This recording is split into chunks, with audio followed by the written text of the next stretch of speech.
Опитва центриране на блокирана топката, остава владение на Аик. Грешка на Божидар Митрев и това е 1-0 за Аик. И в 11-та минута Бангура бележи. Може би не очакваше Божидар Митрев по подобен начин да отскочи топката, но каквото и...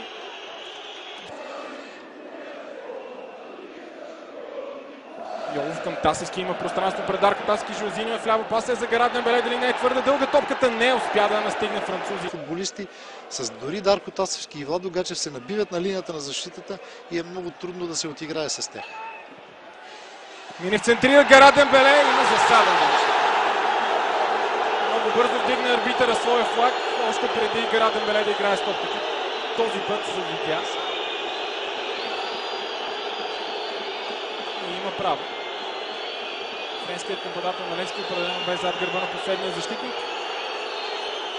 И Бангура се задържа много повече в зоната на Мулдър, което пък не позволява на холандския десен бек да се включва в атаките. Герард Дембеле в наказателното поле французина добре се завъртя. Изстрел! Блокиран от Турина. Все пак топката остава в Жозиньо. Той центрира. Даниел Младенов с глава, греда!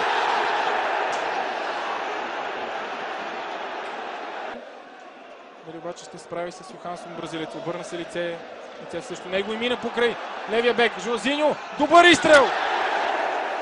Турина успява да положира и да избие топката, иначе е много технично, много меко.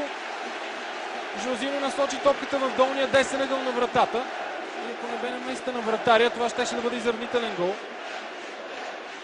Все пак Агуф удар в полза. Мулдър. Доста дълго проби холандеца, успява да намери Герард Дембеле възможност за изстрел. Ето го този шут и 1-1.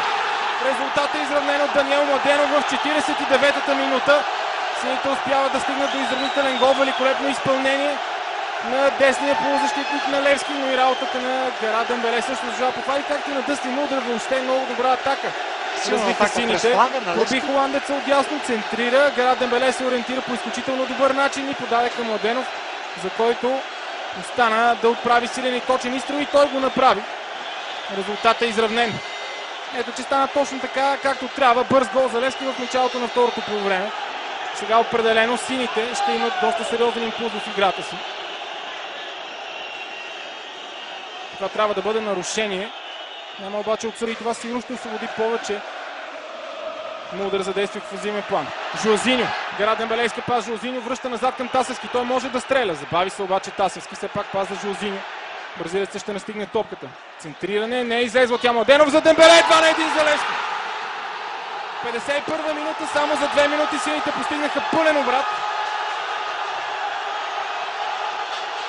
Гол дошъл заради настоятелността на Жозиньо и на Даниел Младенов. И тази неистова радост по трибуните на стадион Георги Спарухов е напълно заслужена. Всъщност двамата голмайстори на Левски в Европа този сезон, Герард Дембеле и Даниел Младенов, добавиха по още едно попадение.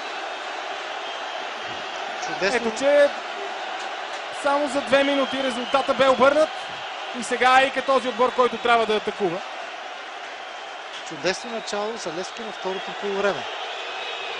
Първите две атаки, веднага 2 гола. Дани Младенов и Герард Дембеле по подобен начин той реализира също Локомотив София само преди няколко седмици. А пък вина за гола има и вратаря Наик, който вдигна ръка, очаквайки, че топката е напусна очертанията на терена, както всички добре знаем, обаче подобни са.